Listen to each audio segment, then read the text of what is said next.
Hoje começaremos uma série nova e vamos compartilhar sobre a liderança de Jesus nos evangelhos e a influência que tem nos nossos dias. Mas não dá para a gente dissecar um assunto ou entender o assunto sem antes compreender os cenários. E a gente tem um embasamento aqui que o apóstolo Paulo fala em Gálatas, capítulo 4 e o verso 4.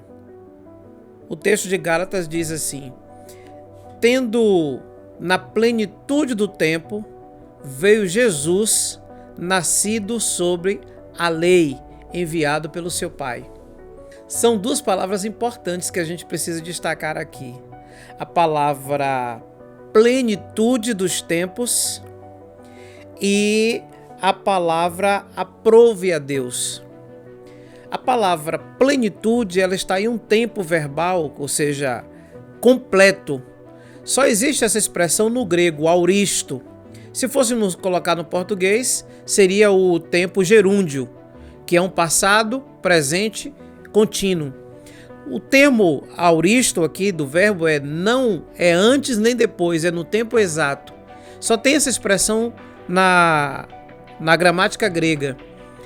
E veja bem que Paulo diz assim, na plenitude, ele está usando o tempo auristo.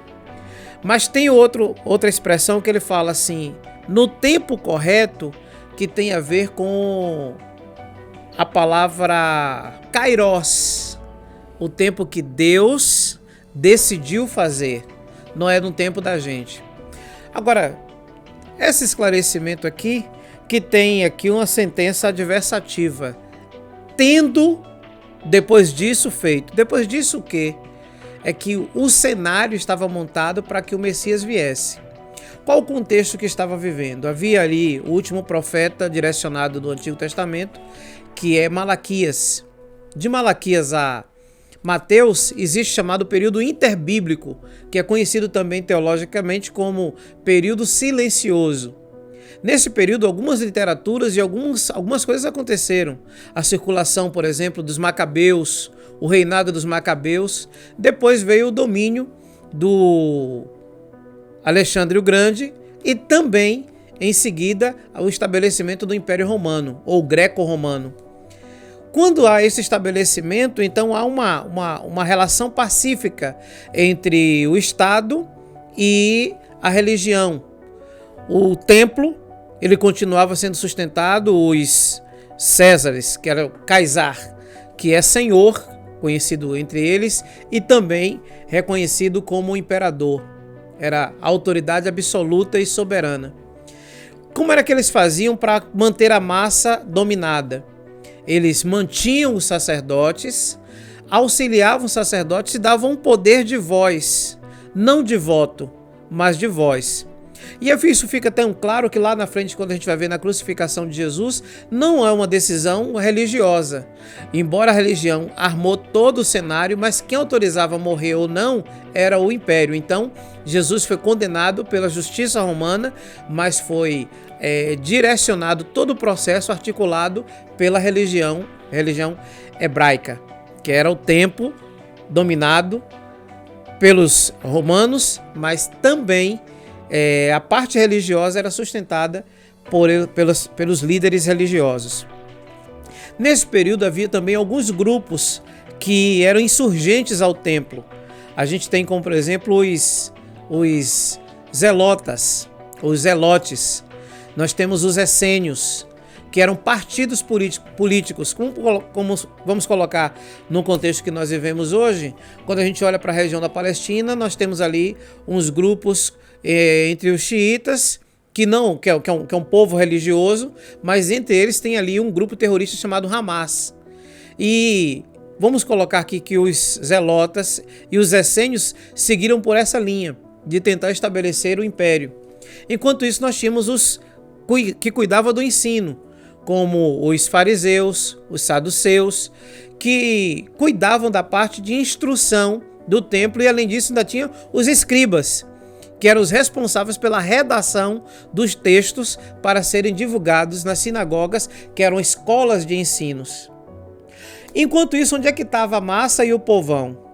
Trabalhando para sustentar o império, sustentar o templo, mas não tinham nada da fatia. Além de serem cobrados impostos exacerbados, exagerados pelo Império Romano, ainda tinha o templo sendo utilizado para tirar o pouco que sobrava das pessoas ali.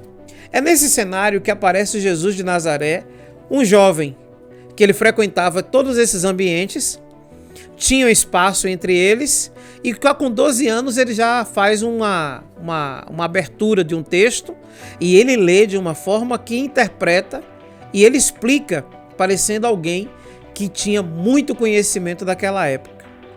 Aí acontece que Jesus some no cenário e a gente só vê depois de 30 anos ele já aparecendo na beira do mar e fazendo a convocação dos primeiros discípulos, logo depois do batismo, que está registrado no capítulo 2 de Mateus.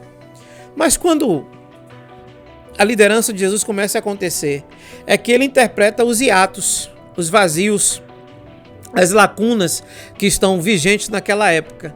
E qual é a mensagem de Jesus? Não era uma mensagem de condenação do rei, não era uma mensagem de condenação do império, e nem uma mensagem direcionada como os outros grupos faziam, que era direcionada ao templo, aos sacerdotes. Jesus tem uma mensagem direcionada à esperança no povo.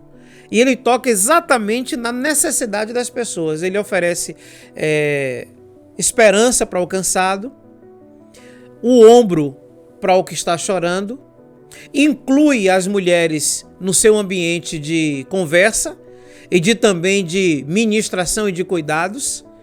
Ele entra numa casa e tem um bom relacionamento. A Bíblia deixa claro, quando ele entra na casa de Pedro, que ele tinha um bom relacionamento com Marta e Maria. Ele recebe uma adoração pública de Maria Madalena. Para você situar aí nesse texto, nesse contexto que nós estamos falando, é só você olhar lá no Evangelho de Lucas, capítulo 8, versículo 2, fala que as mulheres tinham um papel importantíssimo no sustento do ministério de Jesus. Ele conversa com a mulher que é flagrada em flagrante adultério em João 8. Ele tem uma conversa solitária com uma mulher na beira do poço em João capítulo 4. E começa a desenvolver uma forma diferente de lidar. Ele é inclusivo. Enquanto os outros assim fechavam, os grupos de homens fechados, os homens discutiam política, discutiam religião, Jesus então conversava com os jovens, conversava com as mulheres e tinha ali automaticamente ganhado o coração daquelas pessoas. Enquanto ele tinha um discurso isolado, ele não tinha incômodo algum. Mas quando ele começa a agregar as pessoas e a mensagem dele começa a ser difundida e uma nova era, uma nova ideia, um novo pensamento, e o Paulo sistematiza isso aqui quando ele diz assim: na plenitude do tempo veio Jesus. Então era o tempo preparado para que surgisse esse novo líder com uma nova mensagem. Antes e depois de Jesus, não há um outro líder igual a ele. Tanto é que ele, praticamente, da sua ação, ele divide a era, o ano Domini, o ano de Nosso Senhor, o ano antes e depois de Cristo. Então, em todas as religiões, em todos os ambientes, é citado Cristo. Mesmo que as pessoas não acreditem nele, acredita na mensagem que ele deu como esperança. Se não acredita como pregador do Evangelho, acredita como um líder que exerceu influência muito grande. Então, no decorrer das próximas semanas, a gente vai estar falando sobre esse Jesus, e eu sei que você já está se interessando pelo assunto, porque é só uma pincelada do que vai acontecer. Como é que ele escolhe as pessoas, como é que ele instrui as pessoas. O ambiente de ensino é totalmente diferente. A palavra é diferente. Jesus é o primeiro líder que leva os discípulos para serem instruídos na casa dele. O sacerdote ministrava no templo, mas não levava ninguém para casa. Jesus leva para casa, e a gente vai provar isso aqui na Bíblia. Jesus, ele é um líder que tem autoridade maior, mas ele reconhece em João Batista uma autoridade maior do que a dele.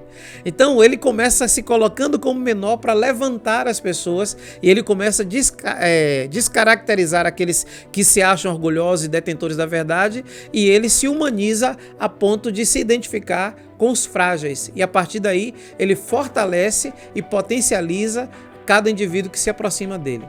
Então, na próxima semana a gente vai ver mais detalhes a respeito disso. Um forte abraço e até o próximo encontro.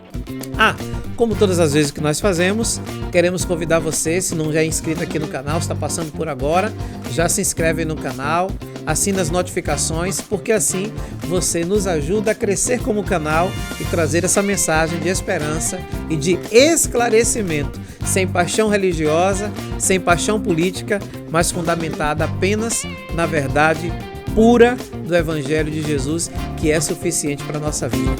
Um beijo no seu coração e até o próximo encontro.